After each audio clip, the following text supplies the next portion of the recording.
Assalamualaikum warahmatullahi wabarakatuh. Kami dari kelompok 3 yang beranggotakan Ade Oktaviani dan Fauzia Rahmawati akan mempresentasikan mengenai materi pendidikan dan pembangunan. Apa itu pendidikan dan pembangunan? Pendidikan adalah pembelajaran, pengetahuan, keterampilan, dan kebiasaan sekelompok orang yang diturunkan dari satu generasi ke generasi berikutnya melalui pengajaran, pelatihan, atau penelitian.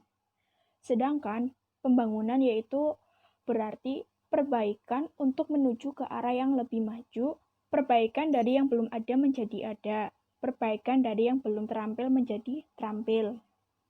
Itu adalah definisi pendidikan dan pembangunan.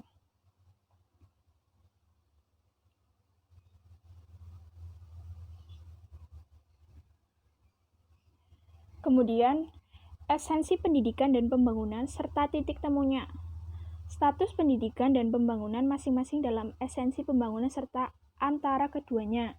Yang pertama, pendidikan merupakan usaha ke dalam diri manusia, sedangkan pembangunan itu merupakan usaha keluar dari dalam diri manusia. Yang kedua, pendidikan menghasilkan sumber daya tenaga yang menunjang pembangunan dan hasil pembangunan dapat menjadi pendidikan atau pembinaan, penyediaan saran, dan seterusnya. Kemudian ada sumbangan pendidikan pada pembangunan. Di sini ada 4 dari segi sasaran. Yang pertama yaitu ada segi sasaran pendidikan. Ini kurang ya, segi sasaran pendidikan. Segi sasaran pendidikan adalah usaha sadar yang ditunjukkan kepada peserta didik agar menjadi manusia yang berkepribadian kuat dan utuh serta bermoral tinggi. Tujuannya yaitu tujuan citra manusia pendidikan adalah terwujudnya citra manusia yang dapat menjadi sumber daya pembangunan yang manusiawi. Yang kedua yaitu segi lingkungan pendidikan. Pendidikan dalam berbagai lingkungan atau sistem, lingkungan keluarga, yaitu ada lingkungan keluarga, itu pendidikan informal. Kemudian lingkungan sekolah, itu pendidikan formal. Lingkungan masyarakat, itu pendidikan non-formal atau dalam sistem pendidikan prajabatan dalam jabatan.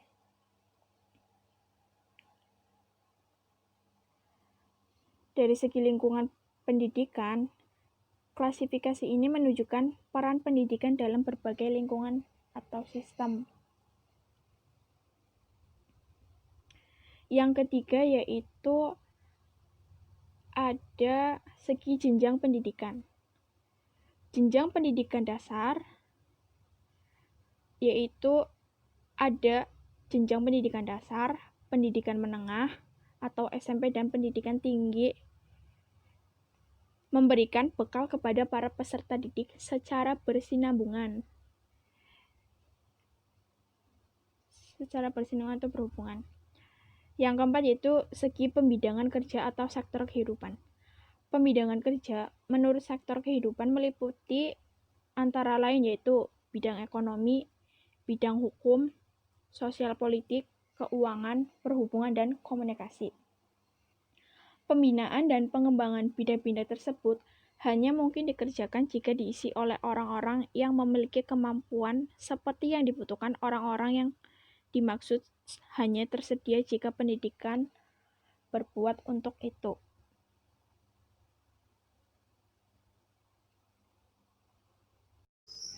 Baik, saya Fauzia Rahmawati akan menjelaskan pembangunan sistem pendidikan nasional. Pada bagian ini dikemukakan dua hal, yaitu yang pertama, mengapa sistem pendidikan harus dibangun? Setiap pendidikan selalu berurusan dengan manusia, karena hanya manusia yang dapat dididik dan harus selalu dididik. Manusia adalah satu-satunya makhluk yang dikaruniai potensi untuk selalu menyempurnakan diri. Untuk dapat menyongsong sebuah suasana hidup yang diperlukan itu sistem pendidikan yang harus berubah. Jika tidak, maka pendidikan sebagai an agent of social change atau agen perubahan sosial tidak berfungsi sebagaimana mestinya. Strukturnya, kurikulum, pengelolaannya, tentang pendidikan mau tidak mau harus disesuaikan dengan tuntutan baru tersebut. Lalu yang kedua, wujud pembangunan sistem pendidikan. Secara makro, sistem pendidikan meliputi banyak aspek yang satu sama lain bertali erat, yaitu yang pertama ada hubungan aspek-aspek. Aspek filosofi, keilmuan, dan yuridis menjadi landasan bagi butir-butir yang lain karena memberikan arah serta mewadahi butir-butir yang lain.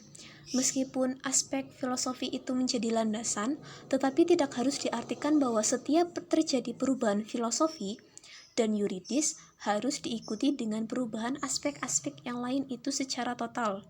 Lalu yang kedua ada aspek filosofi keilmuan.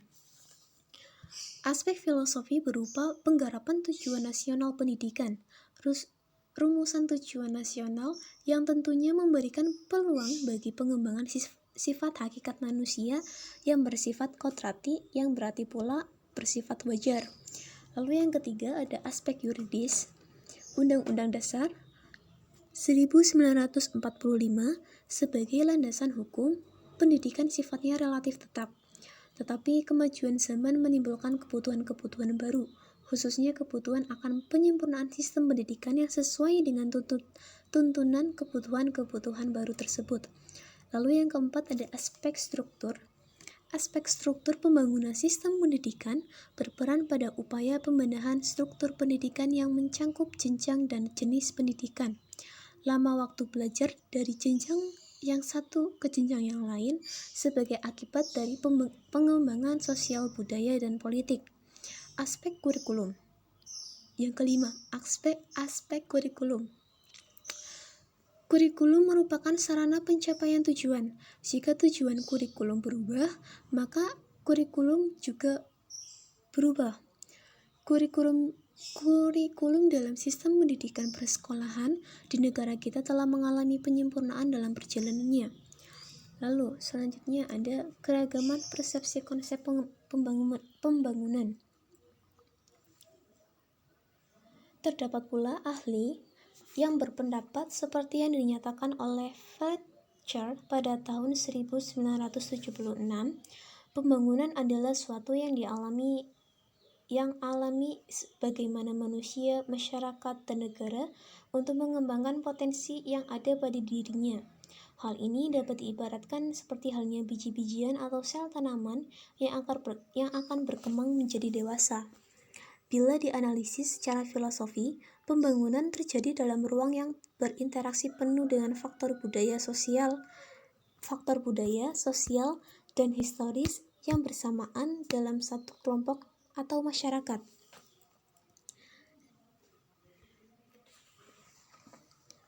Selanjutnya ada peranan pendidikan dalam pembangunan.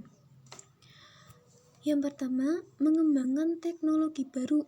Hasil pendidikan adalah orang-orang yang terdidik mempunyai kemampuan melaksanakan penelitian dan pengembangan yang dapat menghasilkan teknologi baru. Lembaga-lembaga penelitian dan pengembangan seperti Lembaga Ilmu Pengetahuan Indonesia, badan-badan penelitian dan pengembangan di setiap departemen, dan sebagainya. Orang-orang terdidik hasil pendidikan bekerja dan menghasilkan berbagai teknologi baru. Yang kedua, menjadi tenaga produktif dalam bidang konstruksi.